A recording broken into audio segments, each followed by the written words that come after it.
and I'm a born Muslim. My problem is that I practiced Islam when I was... Brother, first we request questions from the non-Muslims. Once all the questions from non-Muslims are over, inshallah, we'll give you a chance. Yeah, but I'm telling you my problem only. Okay. But you said you're Ahmed and you're a born Muslim. I am born Muslim. But now are you a Muslim or not? I'm agnostic. Oh, so now you have left the religion of Islam. Yeah, I'm confused. Okay, fine. If you have left the religion of Islam, you can ask the question, brother. Okay. So my question is, how come I don't have the faith that you and the other Muslims have and some of my friends, even though I practiced Islam a lot and I even did Umrah, but I still do most of the sins that are forbidden in Islam, and I sometimes am lazy to do the prayer and the other subjects we have to do in Islam. I have read many books and about other religions and conspiracy theories and documentaries and such. I even have seen your own videos on YouTube, and there are many questions that go around my head about Allah and the Messenger and Muslims in general. And basically the most important question is, you said in one of your debates or questions that Allah is the creator and He's uncreated. But I have realized, how can the uncreated exist? And if He exists, how can we notice Him? How can we see Him or hear Him or feel Him or know of His existence if He's uncreated in our own dimension or so? That's one of the questions. Brother Ahmed said that he is a born Muslim. He comes from Iraq. He read the Quran, he read the books, but he commits many sins. He believes maybe sometimes he's agnostic and he's lazy for praying. Brother, before I answer your main question, if you do sins and if you're lazy for praying, that does not make you a non-Muslim. As long as you believe that praying is fard, sometimes you miss, it's a sin. It's a major sin that you sometimes don't pray, but that doesn't make you a non-Muslim. If you say praying is not required, then you're doing kufr. But if sometimes you do sin, sometimes minor sin, sometimes major sin, it is haram, it's forbidden, but that does not throw you outside the fold of Islam. There are sometimes waswasa of the shaitan asking you, you're a Muslim, but this is wrong in Islam, this is wrong. And it does deviate the person's mind.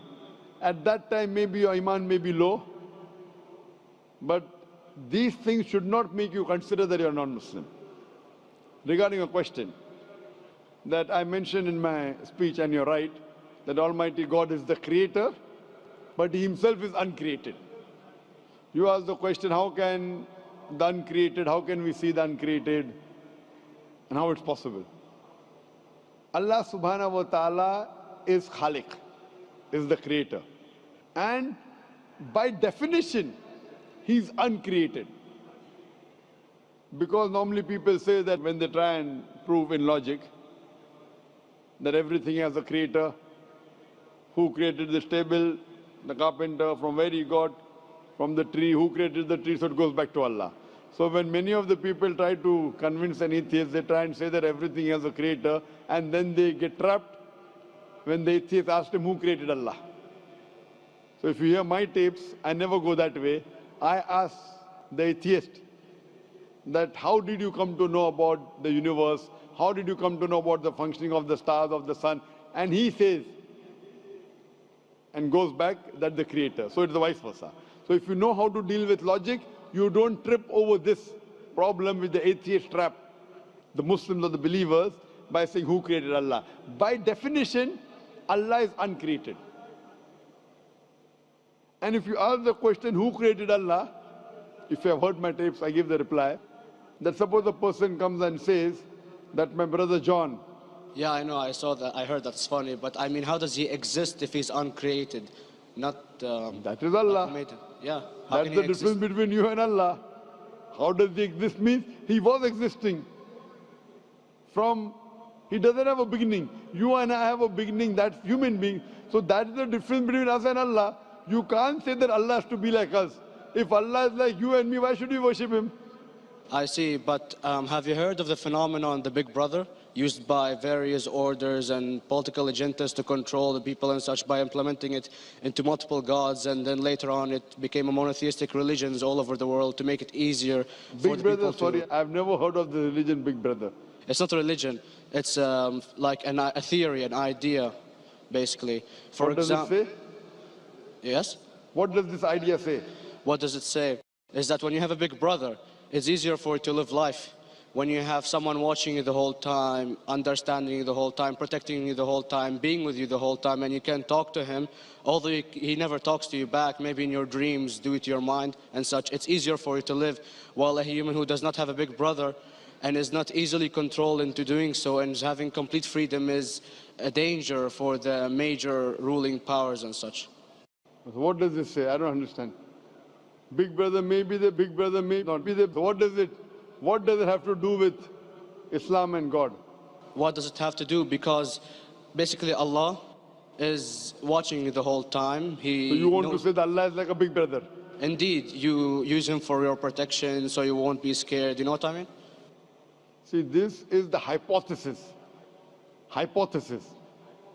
If you have heard, how do I convince an atheist? If you have heard my answer, that you said that you're agnostic, you're atheist. Yeah. So first thing I do to an atheist is I congratulate him. What? I congratulate him. Have you heard my answer of atheist? Yeah, you congratulate them and stuff. But I haven't seen your debates with the atheist. I just saw your answers on some questions. Fine, so you haven't seen the answer of atheist. No, but I've seen your debate with David William Campbell. And David that's William Campbell is not an atheist. Yeah, yeah. Now, when an atheist tells me he does not believe in God like your theory of Big Brother, Yeah. and if you believe in that theory, I will ask you, first thing I do to the atheist, I congratulate him. You know why? Yeah, because they think and they don't follow what their parent does and such stuff like that. No. I congratulate him because he is not doing blind belief. The other people are doing blind belief. He is a Christian because father is a Christian. He is a Hindu because father is a Hindu. Most of the Muslims are Muslim because father is a Muslim. He is thinking. He says there is no God.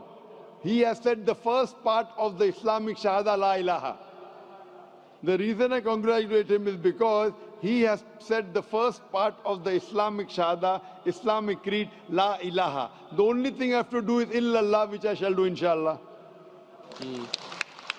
So if you have heard my answer, an atheist becomes an atheist because he believes in science, he believes in logic. So I ask him that if an equipment is bought in front of him, which no one in the world has ever seen, and if the question is asked that who will be the first person who will be able to tell you the mechanism of this new equipment, what is the answer? Of course, he's going to tell you the producer or the maker of this equipment. Creator, producer, maker.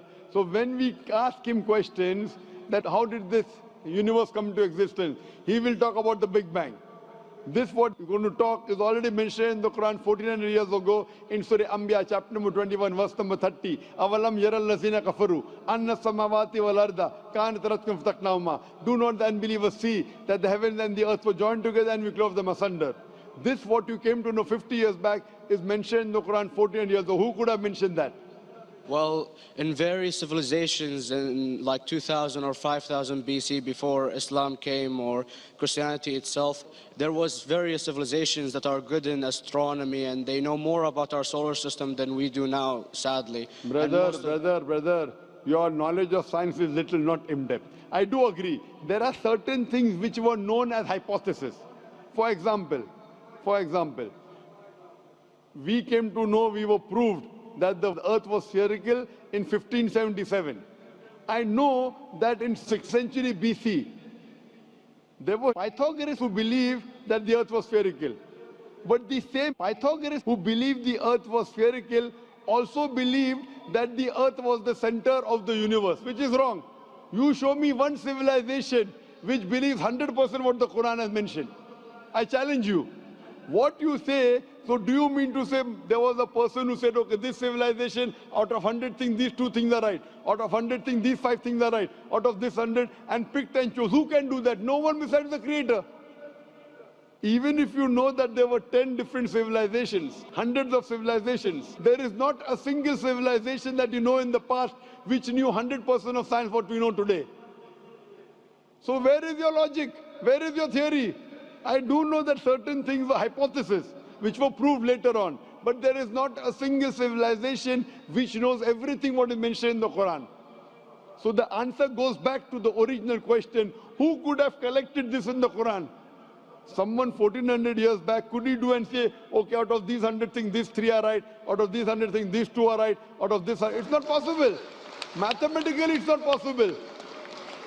Well, you never gave the idea of extraterrestrials or so. I mean, knowledge is power. And Brother, I'm asking you a simple question. We are not coming here to have a debate. yeah. I'm asking you a question. Point out a single civilization. You're asking something else. Yeah, We are alright. not here to discuss. You can come in the room and discuss. You ask a question, I'm giving you the answer. You gave about old civilization. I told you you're right. But out of 100 things, 98 they were wrong. So I'm asking you, who could have mentioned this in the Quran? You're talking something else now. Yeah, well, I'm asking a simple question, 2 plus 2 equal how much? You're saying, I'm telling you 3 multiplied by 3 is how much? I'm asking a name, you're telling that where do you live? Yeah, I'm asking a simple question, name me a single civilization which has everything what was mentioned in the Quran. Do you know of any or not? Yes or no? well, not everything, of course. Even not 10%. Why? Babylon knows of most of the planets and such. Planet is not the only thing mentioned in the Quran. There are 1,000 things mentioned in the Quran. To say what 1,000 things are mentioned in the Quran, 10% would be equal to 100 things. Did Babylonian civilization knew about 100 things mentioned in the Quran? No, because they You don't cannot. have the They IQ knew level of 5 or 6 things. In percentage wise, very small. So Of course. who can be the author of the Quran besides the creator to know what is right, what is wrong? Today science has established the hypothesis mentioned by Babylonian so many centuries back is today proven. So these were hypotheses in the past, which out of them many have been rejected, some have been accepted. So to collect all which is 100% correct has to be from the creator and no one else. Hope that answers the question.